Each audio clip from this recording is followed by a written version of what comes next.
Salut les amis, je suis très content de vous retrouver pour cet épisode qui inaugure une nouvelle série d'épisodes, à savoir des tests et des essais. Vous m'avez posé la question plusieurs fois pour savoir si j'allais divertir un peu le style d'épisode que j'allais proposer. La réponse c'est oui.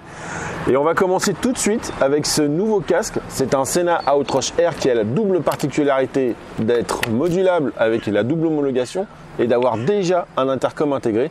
Je t'en parle un petit peu plus tout de suite après le générique.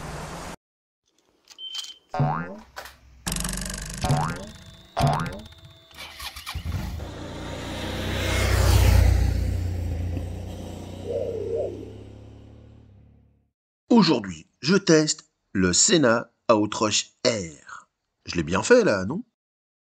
Avant toute chose, ce casque m'a été confié par Motoblues, donc du coup je voulais les remercier pour ça, et en même temps vous pourrez retrouver l'essai rapide de ce casque directement sur leur site internet quand vous cherchez le casque Sena Outrosh Air dans la rubrique avis. Si tu veux bien, on va passer rapidement sur le unboxing. Ouais, je veux bien, ouais. Le casque est bien entendu livré avec son certificat d'homologation aux normes 2205 PJ, ainsi qu'avec son certificat de garantie. Il y a également un câble USB pour recharger et mettre à jour ton intercom, ainsi que 4 stickers réfléchissants et une notice de montage. Et joint aussi un guide de démarrage rapide de l'intercom, 2 bonnettes pour le micro, une à installer et une de secours, et bien sûr, une housse de transport pour quand tu te retrouves contraint de te balader avec. Donc la double homologation P et J, c'est quoi? En fait, c'est une homologation qui te permet de rouler le casque avec la mentonnière fermée et la mentonnière ouverte, au choix. Donc du coup, tu n'as pas à te prendre la tête pour savoir si tu es bon au niveau de la législation. Le casque est homologué pour les deux situations. À la découverte du casque, l'impression générale est déjà plutôt globalement positive. J'aime bien le design très simple, très épuré du casque. Juste en plus avec cette petite face là au niveau de la mentonnière qui moi me rappelle un rapace. Bon, en même temps j'aime beaucoup les rapaces. Tu vois, on dirait 2 yeux ici avec le bec. Et puis le petit trait qui est en dessous, on dirait franchement le début du corps avec les ailes.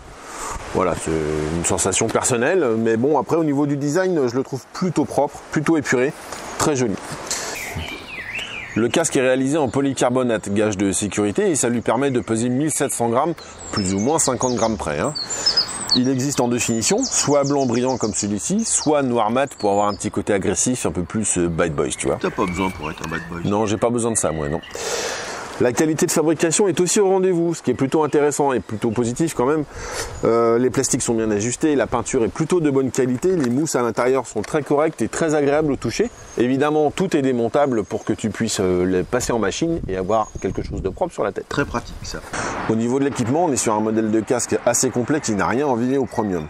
On a 2 systèmes de ventilation ici au niveau du menton et au niveau du front, 2 extracteurs d'air à l'arrière de la tête pour éviter les remous d'air dans la tête. Une visière classique traitée anti-buée, anti-reflet et anti-UV. Une visière solaire à l'intérieur qui elle aussi traitée anti-rayures et anti-reflet. Évidemment la mentonnière s'ouvre avec un simple bouton et il n'y a même pas besoin de ce bouton là pour la refermer. La jugulaire est une boucle micrométrique très facile à retirer. Et évidemment, tout le système intercom est déjà installé. Il y a donc un micro, 2 écouteurs qui sont déjà dans le casque et le système Sena qui est fixé directement sur le casque et aucun fil ne dépasse.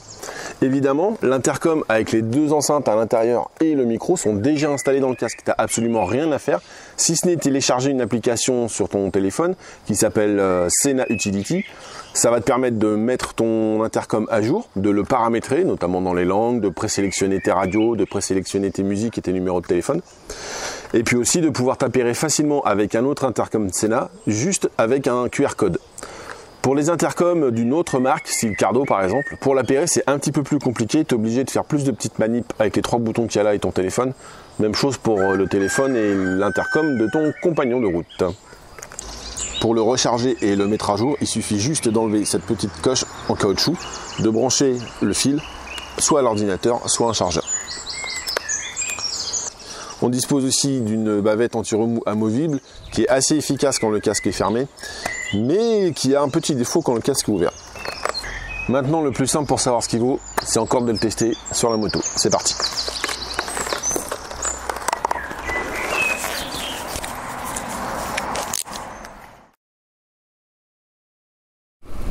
Je vais t'en faire un premier compte rendu à chaud. Je vais pas prendre les très grandes routes parce que je veux pas qu'il y ait trop de vent qui perturberait la qualité d'enregistrement. et je vais pas non plus rouler très vite. Sachant que je l'ai quand même testé sur des routes assez rapides, jusqu'à 120, 130 et même un petit peu plus, et j'ai vraiment eu aucun souci. Je l'ai testé sous la pluie, j'ai pas eu de problème d'étanchéité non plus. Donc là tu vois, on le voit qui s'appuie un peu sur mon front, il me fait une petite barre ici, là, entre les deux yeux, au-dessus de mon nez. C'est pas pour autant qu'il est lourd à porter. En fait, vraiment je le sens pas du tout. Les mousses qui sont au contact de ma peau sont quand même très agréables et assez douces au toucher et souples, contrairement aux mousses qui sont derrière celles-ci, qui elles sont beaucoup plus rigides tout en étant un petit peu absorbantes et qui permettent de déjà remplir le travail d'absorption en cas de choc. Donc vraiment très très agréable le contact sur la peau. Et là je suis en contre-jour, donc à mon avis tu ne vois plus rien. Ah, je roule d'autant pas vite qu'il y a de la caillasse à tous les virages. C'est un vrai casse-gueule là ce qu'ils ont fait. Pour moi il y a 3 choses qui mériteraient d'être revues sur ce casque. La première, c'est l'emplacement de l'intercom. Il est très en arrière, tu vois. Du coup ça oblige à amener la main très en arrière pour appuyer sur les touches. Alors les touches sont au demeurant très facilement reconnaissables, elles sont toutes différentes. Même avec des gants hiver assez épais, il n'y a pas de problème, tu arriveras à retrouver ton chemin là-dedans. Ça a quand même un avantage, vu qu'il ne peut pas être enlevé, il n'est pas disposé sur la partie la plus large du casque, qui est à peu près ici, et du coup ça permet qu'il rentre dans ma valise. Alors évidemment, si tu as une valise ultra fine, il rentrera pas. Mais par rapport à mon casque intégral avec son intercom rajouté, là je suis obligé d'enlever l'intercom à chaque fois pour le mettre dans ma valise, alors que là c'est pas le cas, il rentre nickel parce que il prend pas plus de largeur, l'intercom ne prend pas plus de largeur. La deuxième chose qui pour moi est un peu plus gênante, c'est la position du micro.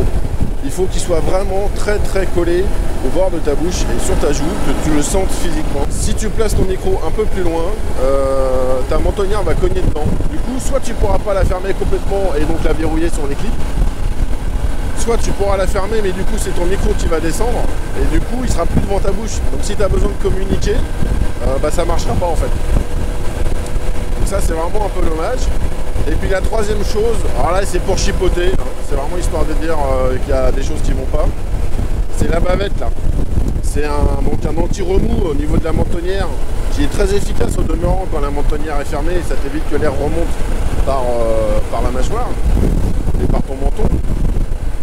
Mais elle est très souple et je dirais même qu'elle est plus souple maintenant qu'au premier jour où je l'ai eu. Donc, je pense qu'elle s'est assouplie depuis que je l'ai et du coup elle est un petit peu sensible au remous d'air. Donc quand ma mentonnière est levée comme ça, par rapport à ma bulle, en fait le vent va pile dessus et donc ça fait des remous au niveau de la bavette, au niveau de la bavette. Fait qu'elle bouge un peu comme ça, donc c'est pas gênant hein, mais je l'ai moi dans le champ de vision. Quand je regarde bien la route, dans mon champ de vision je vois cette bavette qui fait un peu comme ça. Alors, comme je te le dis, c'est pour pinailler parce que hein, c'est pas du tout gênant à l'utilisation.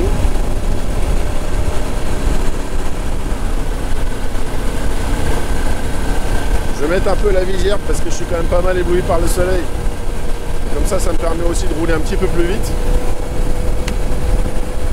Et même en roulant plus vite, la mentonnière ouverte, avec le vent qui pousse vraiment la mentonnière, je ne le ressens pas du tout. Que ce soit au niveau de la jugulaire ici, je ne sens pas de tension, ou que ce soit derrière, au niveau de la nuque, je ne sens pas le casque qui tourne et qui pourrait appuyer. Donc vraiment, moi je le trouve confortable, quoi.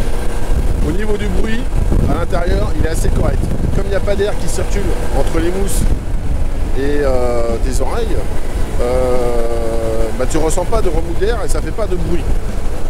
Donc ça, c'est plutôt pas mal. Après, il reste quand même plus bruyant qu'un casque intégral, par exemple. Il faut comparer ce qui est comparable. Tu peux pas comparer un casque intégral et un casque modulable. Un modulable sera forcément plus bruyant par ses ouvertures. Même le casque fermé, même avec des joints, l'air finit quand même par rentrer et ça fait des petites perturbations. La qualité des enceintes, que tu écoutes la musique ou le téléphone, est vraiment très bonne. En roulant, il n'y a aucun problème. Tu as la possibilité de faire évoluer le son automatiquement en fonction de ta vitesse. C'est assez efficace. La ventilation aussi, la mentonnière fermée, est assez bonne. Tu sens un tout petit peu l'air au niveau de ta bouche, c'est pas désagréable. Tu le sens presque pas au niveau de ton front, donc ça c'est plutôt sympa. Voilà, et puis le traitement anti-buée de la visière, qui n'est pas franchement révolutionnaire comme tous les traitements anti-buée, hein, ça vaut pas un pinlock. Mais tu peux pas mettre de pinlock sur cette visière, ça va pas avec la jointure du casque. Donc tu es contraint de prendre le système qu'il y a et puis de faire avec. Bon, attends, il y a vachement de soleil, hein. On est en Bretagne quand même, c'est normal. Je suis obligé de mettre la visière solaire parce que je suis vraiment ébloui. Je ressens pas le poids du tout du casque.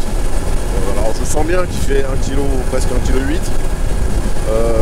Surtout par rapport à mon intégrale carbone. Mais le poids est plutôt disposé partout. Je sens pas à un endroit précis les 1,8 kg.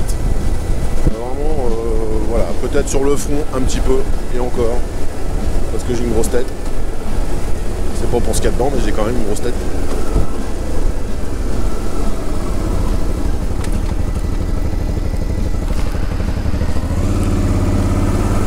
C'est vraiment un casque que je trouve très correct. Il est très axé tourisme et grand tourisme, ou urbain à la limite, hein. Dans le sens où tu peux le fermer et l'ouvrir comme tu veux, t'as pas à te soucier si tu roules ou si tu roules pas, parce qu'il est homologué dans les deux situations. Mentonnière fermée et à vitesse plus élevée, le casque reste confortable, même pour les grandes distances, et ses fonctions sont facilement manipulables. Les boutons pour régler la visière solaire, les différentes ventilations, la mentonnière ou même l'accès à la visière principale sont facilement accessibles. Idem pour les touches de l'intercom, une fois son emplacement bien assimilé.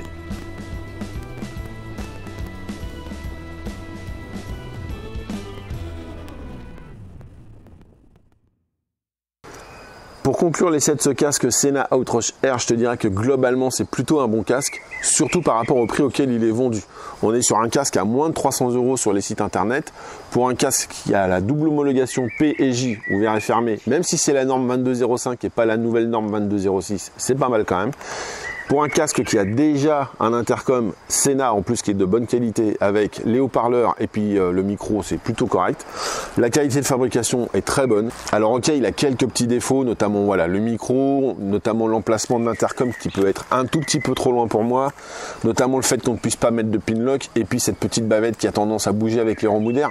Mais tout ça, on lui pardonne. Il est quand même très confortable. C'est vraiment un casque qui est orienté tourisme et grand tourisme et urbain. Voilà, je crois qu'on a à peu près fait le tour de la question en ce qui concerne l'essai de ce casque. Je te remercie grandement d'avoir suivi la vidéo jusqu'au bout. Si tu as des observations, n'hésite pas, inscris-les en commentaire. C'est tout à fait possible que j'ai oublié des choses vu que c'est la première fois que je réalise ce type d'essai et ce type de vidéo. Si tu as des questions aussi sur le casque et sur certaines normes et d'autres interrogations, n'hésite pas, tu inscris tout ça en commentaire, j'y répondrai avec grand plaisir. N'hésite pas à mettre un petit pouce vers le haut, ça va grandement aider la diffusion de cette vidéo. Et puis moi pour ma part, je vais continuer à utiliser ce casque, donc tu vas certainement le retrouver dans mes autres vidéos. Je te remercie beaucoup de m'avoir suivi, à très bientôt. Salut!